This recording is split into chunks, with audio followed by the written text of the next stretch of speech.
sounds like you felt the sort of tension of being white and in Islam. Is that fair to say? Yeah, yeah, for sure, for sure. Um, Even when my husband passed, I hate to say it, but there were people that wanted to help me and do things for me, and I heard rumors in the community that, like Arabs, Pakistanis, whoever, they kinda had this, feeling about me because I was white. Like, maybe I wasn't seen as, like, truly Muslim, not Muslim enough, therefore, like, I'm white, I don't know, yeah. There was some tension there. There But was. no one was ever outwardly, racist towards you. It was just more of a feeling. Outwardly racist to me, like how? I guess it was very clear that they treated you different or said something to you or some kind of action occurred that was due to the color of your skin. Um, yeah, I mean, when it came to getting remarried, there were issues with that because I was white, I was a convert, and it's just how it is in some of these cultures that, the parents want their sons to marry somebody that's from their culture, that's has the same background. Um, yeah, and I even feel like that example I gave you about the mom, um, I went to him to get help for marriage. I feel like a lot of them weren't very helpful either, probably because I was a convert. I was white. I don't know, maybe I'm completely wrong about that, but yeah, I felt like when it came to helping, like, their own people, maybe they were more willing, and me, it was like, yeah. Yeah, and also, can you walk us through the because there's clearly a gradual process of you leaving. Can you walk us through that whole process of you doubting the faith and sort of deconstructing? Right. Okay, so let's start with my late husband's funeral. That was the moment the seed of doubt was planted, but I would stay for many years. So, growing up as a Christian, I was just talking to my husband about this because of, Charlie Kirk being killed and how Erica Kirk is being treated, and we have a video about that on our channel. I went through that, but, yeah, so in Christianity, I mean, the women, you know, were always prioritized. They would sit at the grave, even at the viewings, they stand there, shake everybody's hand. And in Islam, it's the complete opposite. Women are discouraged from going to the grave. A lot of things with the funeral process happen without the wife. Men take over. And so when my husband passed, he came to the masjid in a portable freezer. They rolled him out to me. I saw him. They rolled him back in, that was it. The next time I saw him, he was shrouded.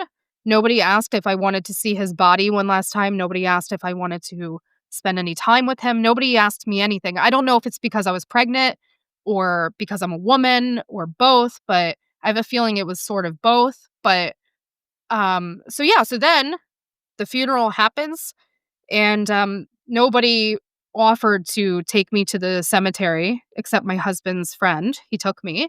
And when we got there, I saw all the men like carrying his body to the grave. I park, there's like 150 people, all men surrounding the grave. I wanted to get close to the grave, like see his body.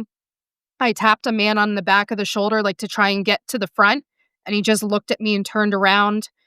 And at the end, the only time I felt like I was a part of anything was when a dump truck came and poured dirt on him.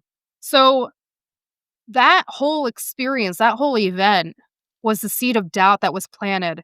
And then over the years, like I'm pregnant, raising my daughter, I start looking at Islam more critically, but then I would like rubber band back. I'd be like, I would read something awful and then I would rubber band back to no, it's not, Islam is not like this. Not all Muslims are like this. The religion isn't like this.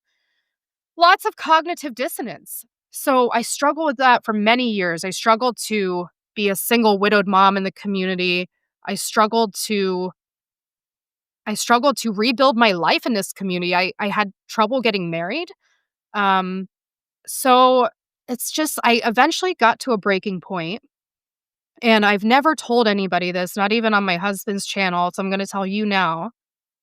What finally made me leave was The imam I went to for help to get married, I told him my story that my husband died, and I thought he didn't know anything about me. I thought he didn't know who I was, anything, and he said, "I know you. I heard about you. We prayed for your husband." And I felt so moved by that, and I was like, "Wow." I was like, "They prayed for my husband, like, that's so amazing." But then a few weeks later, somebody died in the community, somebody well known, and I look online and this same imam who said prayers for my husband raised like a $500,000 for this widow that wasn't even living in the United States, like she was somewhere overseas. And it's like, I just thought about it. I was like, the whole, death, pregnancy, raising a child alone, everything flashed before my eyes. And I felt, I remember after seeing that, I felt angry. It's not that I feel like I needed a $500,000, but, like, thinking back, it's like, he didn't even ask, "Are you okay? Are you living alone? Do you need help with anything?" Like, nothing, but somebody else who is one of theirs, $500,000. I was like, it's just that was it. That was it. I was angry for about 2 weeks, and then I went to the masjid, dropped off all of my Islamic books, my hijabs, with my daughter. She was with me. Everything, dropped it all off. I walked away, and that was it. Hmm. Do you think you would have been in it a lot longer if the people in there treated you better? That's hard to say. Probably, maybe. I don't know. That's a very good question, and I thought about that myself, but I think at the end, I think that the way single mothers are viewed and talked about in this community, the way they're treated, um, the way the reality is, because they say, "Oh, the prophet married widows and divorcees and whatever," but it's like he actually made widows. Safia, he made her a widow. He killed her husband and father and then married her the same night, right?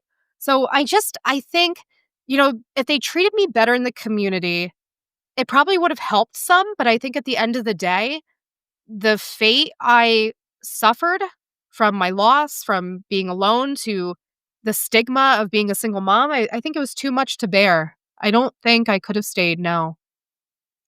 Yeah, and when you left, did anyone reach out? Um, Not really. So my daughter attended Islamic school, and, I left around the time, she was finishing up school, so I kinda had, like, a clean, easy break leaving, but a couple of people, like her classmates, like, parents, like, their moms reached out, and, the one I remember I told her, like, "I left, I'm done," and she just said, "May Allah guide you," or something, that was it, but other than that, no, nobody reached out, nobody really hunted me down, nobody really looked for me, and I think that kind of helped me with the process of leaving too, realizing, like, it didn't really matter if I stayed, and it didn't really matter if I left either. Yeah, cause yeah, it sounds like this was a sort of mosque that for you, it was extremely challenging to make relationships, friendships, that is, connections, and at the very least, it would have helped out if they just said, like, "Before you leave," or "Don't leave," or anything like that. If there was some sort of Yeah, maybe period of time in which maybe after you left, someone reached out and just said, "Hey, I noticed that you haven't been yeah. around. What's going on?" Maybe that would've. That happens to some people, but yeah, that didn't really happen with me, and honestly, like, the mosque is like a place of trauma for me too. I really, I really struggled to spend time in it, especially, like, the social hall, like, it was different from like, this mosque that I'm speaking about, it's not the same one that the same community where my late husband was from. Like, I lived with my late husband in another state, and then I moved back to my home state, so but, yeah, it became like a place of trauma for me because it's just yeah, it was very emotional anytime I would go. It was just yeah, it was there were so many things that were contributing to making this hard to reacclimate to this community and rebuild my life.